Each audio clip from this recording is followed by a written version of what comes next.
Je vous encourage aujourd'hui à connaître personnellement la parole de Dieu. Imprégnez-vous de la parole de Dieu. Lisez les Écritures aussi souvent que possible.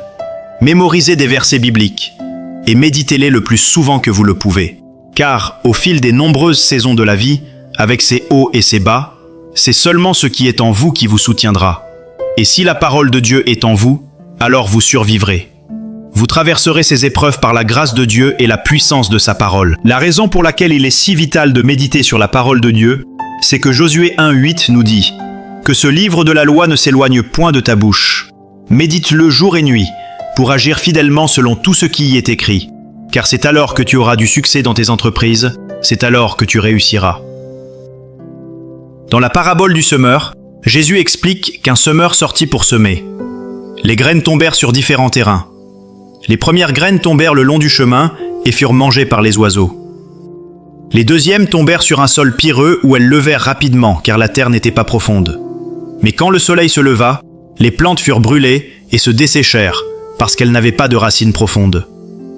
Les troisièmes tombèrent parmi les épines qui grandirent et étouffèrent les plantes.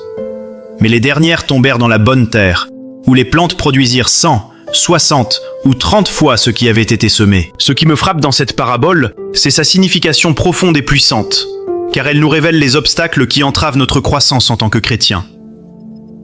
Matthieu 13, 18 à 23 explique « Écoutez donc la parabole du semeur. Lorsqu'un homme entend la parole du royaume et ne la comprend pas, le malin vient et enlève ce qui a été semé dans son cœur. C'est celui qui a reçu la semence le long du chemin. Celui qui a reçu la semence dans les endroits pierreux, c'est celui qui entend la parole et la reçoit sur le champ avec joie. Mais il n'a pas de racine en lui-même. Il est l'homme d'un moment. Dès que survient une tribulation ou une persécution à cause de la parole, il y trouve une occasion de chute. Celui qui a reçu la semence parmi les épines, c'est celui qui entend la parole, mais en qui les soucis du siècle et la séduction des richesses étouffent cette parole et la rendent infructueuse. Celui qui a reçu la semence dans la bonne terre, c'est celui qui entend la parole et la comprend. Il porte du fruit, et un grain en donne 100, un autre 60, un autre 30. De cette explication, nous voyons 3 défis que nous affrontons lorsque nous entendons la parole de Dieu. Le premier, c'est que le diable vient et enlève la parole semée dans nos cœurs. Le deuxième, c'est que nous affronterons des pressions et des persécutions. Et quand ces pressions arrivent, certains tombent parce qu'ils ne sont pas assez enracinés. Le troisième défi, ce sont les soucis et les distractions de ce monde qui tentent d'étouffer la parole que nous avons reçue. Nous sommes donc attaqués sur 3 fronts. Pour garder la parole que nous recevons, nous devons combattre le diable, traverser les pressions et les persécutions et lutter contre les soucis, les inquiétudes et les distractions du monde. Je vous encourage donc à être vigilants en prière, car nous avons un ennemi qui cherche à voler la parole de nos cœurs. Restez en prière pour que les pressions et les soucis de ce monde n'étouffent pas la parole en vous. Voyez-vous, quand vous passez du temps à connaître le Seigneur, quand vous vous attardez en la présence de Jésus-Christ, vous serez véritablement transformés.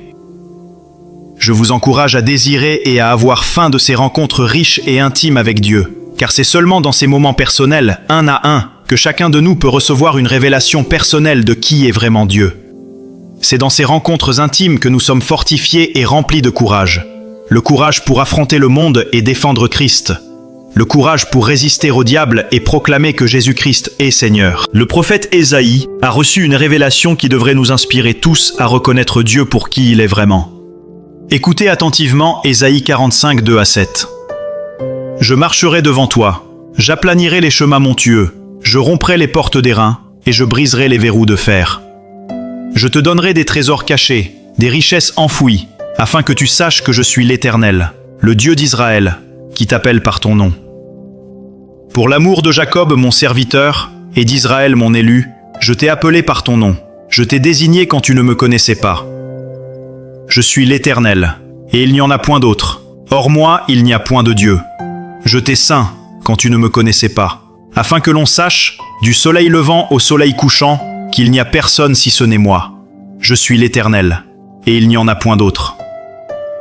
C'est moi qui ai formé la lumière et qui ai créé les ténèbres, qui donne la prospérité et qui crée l'adversité.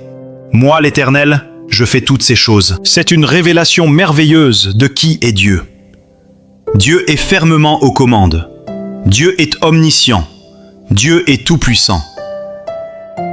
Ésaïe 45, 22 à 23 dit « Tournez-vous vers moi, et vous serez sauvés. Vous tous qui êtes aux extrémités de la terre, car je suis Dieu, et il n'y en a point d'autre. Je le jure par moi-même, la vérité sort de ma bouche, et ma parole ne sera point révoquée. Tout genou fléchira devant moi, toute langue jurera par moi. » Dans ces moments de silence devant Dieu, nous devons réaliser à quel point Dieu est puissant, à quel point il est fort. La Bible nous dit qu'il n'y a personne ni rien qui puisse être comparé à Dieu. Nous devons nous en souvenir. Rien ni personne ne mérite de rivaliser pour la première place dans notre cœur. Dieu doit être le premier. Prions. Seigneur Jésus, je veux glorifier ton nom. Seigneur, alors que nous lisons ta parole, que nous méditons sur ta parole, je prie que tu nous aides à la garder dans nos cœurs, à la protéger dans nos cœurs et à la cacher de l'ennemi. Luc 11, 28 dit « Heureux plutôt ceux qui écoutent la parole de Dieu et qui la gardent. » Père, alors que nous entendons ta parole et la gardons cachée dans nos cœurs, nous savons qu'une bénédiction l'accompagne. Et en tant que tes enfants, nous recevons cette bénédiction. Josué 1,8 dit « Que ce livre de la loi ne s'éloigne point de ta bouche. Médite-le jour et nuit, pour agir fidèlement selon tout ce qui y est écrit. Car c'est alors que tu auras du succès dans tes entreprises, c'est alors que tu réussiras. » Père, aide-nous non seulement à méditer sur ta parole, mais à nous en réjouir. Ta parole est vivante, elle est là pour réconforter mon esprit et apaiser mon âme. Seigneur, je prie que tu m'aides afin que rien ne vole la bénédiction qui vient de ta parole dans mon cœur.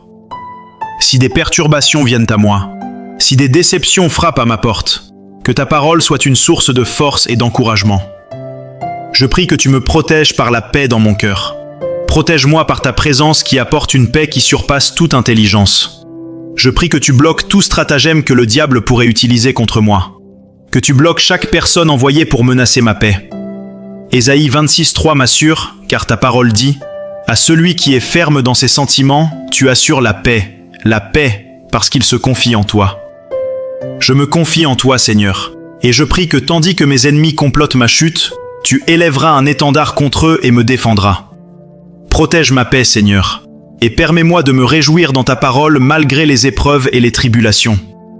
Garde-moi dans une paix parfaite, Seigneur. Que ta parole purifie mon cœur et enlève toute chose impure dans ma vie. Je prie que, en méditant de plus en plus sur ta parole, tu ouvres mes yeux et mon intelligence. Augmente ma sagesse. Seigneur, aide-moi à grandir en connaissance. Père, certains se confient aux chevaux, d'autres aux chars, mais je me confie en toi, Seigneur Jésus, car tu es puissant, fort et fidèle. Je prie que le Saint-Esprit m'aide à ne jamais oublier ta bonté envers moi. Aide-moi à me réjouir et à magnifier Dieu continuellement. Ta parole, dans Psaume 27, versets 7 à 8, dit « Éternel, écoute ma voix, je t'invoque.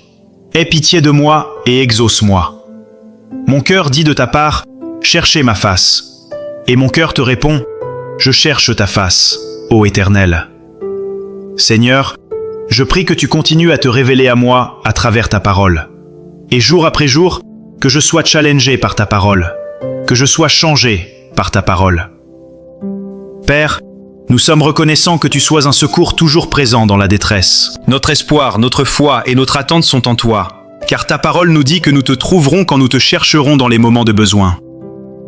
Aide-moi à m'accrocher aux promesses déclarées dans ta parole, comme Deutéronome 28.1 qui dit « Si tu obéis à la voix de l'Éternel ton Dieu, en observant et en mettant en pratique tous ces commandements que je te prescris aujourd'hui, l'Éternel ton Dieu te donnera la supériorité sur toutes les nations de la terre. » Puisses-tu me trouver fidèle, à garder ta parole et à la chérir comme un trésor caché dans mon cœur. Je prie que nous ne connaissions pas seulement ta parole, mais que nous soyons des personnes qui marchent selon ta parole. Aide-nous à observer tes préceptes avec diligence, afin que toutes nos voies soient dirigées par toi. Aide-nous à garder tes commandements, cher Seigneur. Ne nous laisse pas être hypocrites, prétendant être chrétiens tout en refusant de pratiquer ta parole. Saint-Esprit, je prie que tu me pousses à méditer sur la parole de Dieu. Aide-moi à en faire une habitude, une routine, lire la Bible et passer du temps de qualité dans la parole. Nous savons, Seigneur, qu'il y a un besoin dans nos vies de connaître la parole de Dieu, car elle nous changera. Elle bâtira notre caractère et nous formera en vase que Dieu peut utiliser. Ta parole est puissante, et je crois qu'elle coupera à travers toute pensée mauvaise, charnelle et égoïste en moi. Je crois que la parole de Dieu peut même défier mon attitude et ma perspective. Et ainsi, nous nous accrochons à ta parole parce qu'elle est vivante et puissante, plus tranchante qu'aucune épée à deux tranchants. Elle pénètre jusqu'à séparer âme et esprit, jointures et moelles. Elle juge les sentiments et les pensées du cœur. Ta parole est vivante, Dieu Tout-Puissant, ce qui signifie qu'elle a la vie. Elle apporte la vie et elle est la vie pour le croyant. Je prie que ta parole agisse comme un feu et nous raffine de toutes impuretés. Qu'elle brûle le péché, les cycles de péché et d'addiction. Seigneur, comme un marteau, je prie que ta parole détruise toute forteresse mauvaise dans nos vies et qu'elle bâtisse et fortifie un caractère pieux en nous. Que ta parole agisse comme un miroir pour exposer mes imperfections face à la vraie image de Christ. Et comme une lampe et une lumière qui nous guident dans les ténèbres, que ta parole nous donne direction et révèle la volonté de Dieu pour ma vie. Que ce livre de la loi ne s'éloigne point de ta bouche. Médite-le jour et nuit pour agir fidèlement selon tout ce qui y est écrit. Car c'est alors que tu auras du succès dans tes entreprises. C'est alors que tu réussiras. Que la parole de Christ habite abondamment parmi vous, en toute sagesse. Instruisez-vous et exhortez-vous les uns les autres, par des psaumes, des hymnes, des cantiques spirituels, chantant à Dieu dans vos cœurs sous l'inspiration de la grâce. Écoutez donc la parabole du semeur. Lorsqu'un homme entend la parole du royaume et ne la comprend pas, le malin vient et enlève ce qui a été semé dans son cœur. C'est celui qui a reçu la semence le long du chemin. Celui qui a reçu la semence dans les endroits pierreux, c'est celui qui entend la parole et la reçoit sur le champ avec joie. Mais il n'a pas de racine en lui-même. Il est l'homme d'un moment. Dès que survient une tribulation ou une persécution à cause de la parole, il y trouve une occasion de chute. Celui qui a reçu la semence parmi les épines, c'est celui qui entend la parole, mais en qui les soucis du siècle et la séduction des richesses étouffent cette parole et la rendent infructueuse. Celui qui a reçu la semence dans la bonne terre, c'est celui qui entend la parole et la comprend. Il porte du fruit, et un grain en donne 100, un autre 60, un autre 30. Je marcherai devant toi, j'aplanirai les chemins montueux, je romprai les portes d'airain, et je briserai les verrous de fer. Je te donnerai des trésors cachés, des richesses enfouies, afin que tu saches que je suis l'Éternel, le Dieu d'Israël, qui t'appelle par ton nom. Pour l'amour de Jacob, mon serviteur, et d'Israël, mon élu, je t'ai appelé par ton nom. Je t'ai désigné quand tu ne me connaissais pas. Je suis l'Éternel, et il n'y en a point d'autre. Hors moi, il n'y a point de Dieu. Je t'ai ceint quand tu ne me connaissais pas, afin que l'on sache, du soleil levant au soleil couchant, qu'il n'y a personne si ce n'est moi. Je suis l'Éternel, et il n'y en a point d'autre. C'est moi qui ai formé la lumière, et qui ai créé les ténèbres, qui donne la prospérité et qui crée l'adversité. Moi, l'Éternel, je fais toutes ces choses. Tournez-vous vers moi, et vous serez sauvés, vous tous qui êtes aux extrémités de la terre. Car je suis Dieu, et il n'y en a point d'autre. Je le jure par moi-même, la vérité sort de ma bouche, et ma parole ne sera point révoquée. Tout genou fléchira devant moi, toute langue jurera par moi.